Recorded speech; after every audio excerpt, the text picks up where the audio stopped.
7ই September পূর্ণগ্রাস চন্দ্রগ্রহণ এবং ভারতের দৃশ্য। সেদিনকে ভাদ্র পূর্ণিমা আছে। ভাদ্র পূর্ণিমা লাগবে 20 ভাদ্র 6ই সেপ্টেম্বর 1:07 রাত্রি এবং ছাড়বে 21শে ভাদ্র 7ই সেপ্টেম্বর রাত্রি 11:57 রবিবারে। সেদিনকে থাকবে শতভিষা নক্ষত্র। চন্দ্রগ্রহণ ভারতের দৃশ্য এবং শুরু হবে, গ্রহণের বর্ষণ শুরু হবে 9:57। পূর্ণগ্রাস চন্দ্রগ্রহণ আরম্ভ হবে রাত্রি 11টার সময়। গ্রহণের মধ্য 11:41।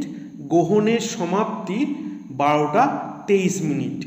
গ্রহণের মোক্ষ সমাপ্তি হবে 1:27। গ্রহণের সময় থাকবে 1 ঘন্টা 23 মিনিট। গ্রহণের স্থির থাকবে 3 ঘন্টা 30